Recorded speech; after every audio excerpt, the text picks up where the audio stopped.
Hello everyone, today we solve the 3 coding ninja POTD problems. तो सबसे पहले हम एमसीक्यू पे चलते हैं। एमसीक्यू क्या है? सबसे पहला एमसीक्यू है which block lets you test a block for code for errors.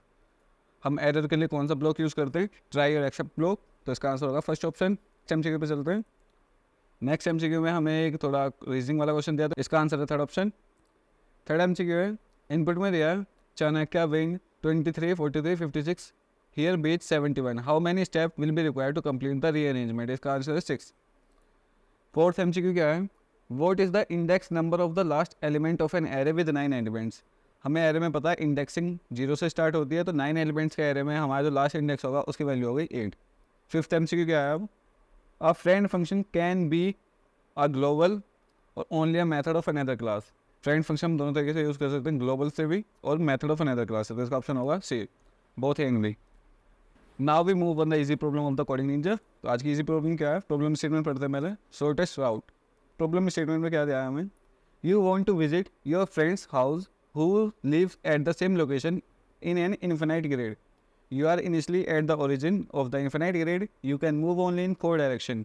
Example east, west, north, south. For example, if you are at cell xy, then you can move east, that is at cell x plus y, or west, that is x minus y, or north x comma y plus 1, और south that is x comma y minus 1। ये हमें direction दिए हैं कि हम अगर east चल रहे हैं तो हमारी x डायरेक्शन में +1 होगा, अगर हम वेस्ट चल रहे हैं तो हमारी x डायरेक्शन में -1 होगा, और अगर हम नॉर्थ की साइड को चलेंगे तो हमारी y डायरेक्शन में +1 होगा, और साउथ की साइड को चलेंगे तो हमारी y डायरेक्शन में -1 होगा। तो हमें क्वेश्चन में क्या पूछा? Your friend give you are string str of length n that represent the route of his house.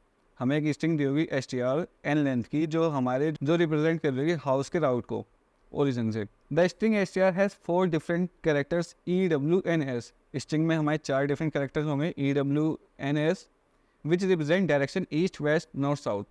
You find out the route given by your friend is very long and a shorter route is also possible. Your task is to find the smallest route to reach your friend's house. See the example for better clarity.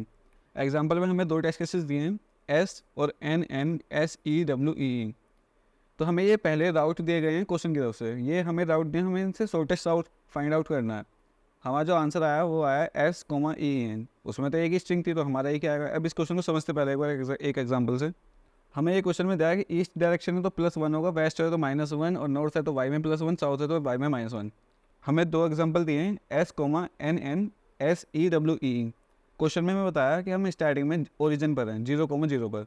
तो first राउट में जब हम S direction में चलेंगे तो हमारी value क्या जाएगी? 0,-1। एग्जाम्पल लेते हैं N S E W E।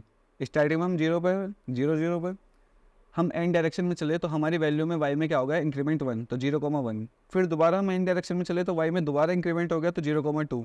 फिर हम s डायरेक्शन में चले तो हमारी y की वैल्यू में -1 हो गया, तो यहाँ पे होगा 0,1। फिर जब हम e डायरेक्शन में चले तो हमारी x की वैल्यू में +1 हो गया यहाँ से, तो हमारी वैल्यू हो गई 1,1। फिर हम वेस्ट डायरेक्शन में चले तो हमारी x की वैल्यू में -1 हो गया, तो वैल्यू क्या हो गई? 0,1।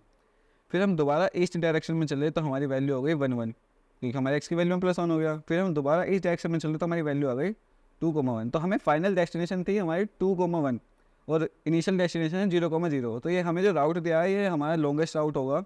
हमें सबसे शॉर्टेस्ट राउट फाइंड आउट करना है, तो हम कैसे करेंगे? उसके लिए हमें यहाँ पर दिख रहा है, अगर हम स्टार्टिंग में ही 2 ईस्ट डायरेक्शन में चलें तो हमारी इसकी वैल्यू 2 हो जाएगी, और एक नॉर्थ डायरेक्शन में चले तो इसकी वैल्यू 1 हो जाएगी। तो इसका आंसर सिंपल सा ही हो जाएगा EEN, क्योंकि हम स्टार्टिंग में 2 बार ईस्ट डायरेक्शन में चलेंगे तो इसकी वैल्यू हो जाएगी एक बार 1, दूसरी बार चलेंगे तो 2, और एक बार नॉर्थ डायरेक्शन में चलेंगे तो y की वैल्यू हो जाएगी 1। तो हमारा सिंपल आंसर आ जाएगा। पर हमें ये लॉन्गेस्ट राउट दिया था, हमें शॉर्टेस्ट राउट बताना था, तो इसके लिए कोड पे चलते हैं। सबसे पहले हम ये क्या कर रहे हैं, हमें स्ट्रिंग दी थी str, हमने उसे फॉर लूप की मदद से आइटरेट कर लिया और x और y को 2 वेरिएबल मान लिए। अगर हम e डायरेक्शन में चल रहे हैं तो हमारी x की वैल्यू प्लस हो रही है, तो यहाँ प्लस कर दिया। अगर हम w डायरेक्शन में चल रहे हैं हम x की वैल्यू माइनस कर रहे हैं। अगर हम n की साइड चल रहे हैं तो y की वैल्यू में प्लस कर रहे हैं, अगर s की साइड चल रहे हैं तो y की वैल्यू में माइनस कर रहे हैं। यहाँ पर हमने ये x और y की वैल्यू मेंटेन कर ली। हमारी इनिशियल पोजीशन थी 0,0। फॉर लूप को आइटरेट करने के बाद जो हमारी पोजीशन आएगी वो हमारी होगी फाइनल पोजीशन, डेस्टिनेशन पोजीशन। अब वहाँ तक पहुँचने के लिए हमें शॉर्टेस्ट राउट बताना स्ट्रिंग के फॉर्म में। हमें यहाँ पर जो आउटपुट देना वो स्ट्रिंग फॉर्म में देना, तो हमने एक स्ट्रिंग मान लिया इस शॉर्टेस्ट राउट के नाम से। हम ये चेक कर रहे हैं, अगर हमारे x की वैल्यू बड़ी है 0 से तो हम अपने शॉर्टेस्ट राउट में जितने हमारे x की वैल्यू होगी उतने e ऐड कर देंगे। अगर हमारे y की वैल्यू बड़ी है 0 से तो हम हमारे छोटे से आउट में जितने y होंगे उतने n ऐड कर देंगे। अगर हमारे y की वैल्यू छोटी है 0 से तो हमारे जितने माइनस के y होंगे उतने s ऐड कर देंगे। और अगर हमारे x की वैल्यू छोटी है 0 से तो हमारे जितने माइनस के x हैं उतने w ऐड कर देंगे। तो हमारी जो फाइनल स्ट्रिंग बनेगी उसे रिटर्न करा देंगे। अब यहाँ पर एक लॉजिक और है। हमें यहाँ क्वेश्चन में कहा था which is the lexicographical smallest among them, तो हमें इन्हें लेक्सोग्राफिकल फॉर्म में रखना होगा कि जैसे ABCD में सबसे पहले E आता है, फिर N, फिर S, फिर W। तो हम इसे इस ऑर्डर में ही रख सकते हैं, इससे दूसरे ऑर्डर में नहीं रख सकते। इसे एक बार रन करा के देखते हैं।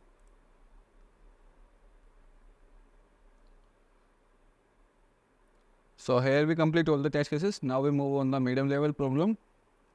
तो आज की मीडियम लेवल प्रॉब्लम क्या है? Cycle detection in single link list. तो प्रॉब्लम स्टेटमेंट पढ़ लेते हैं एक बार।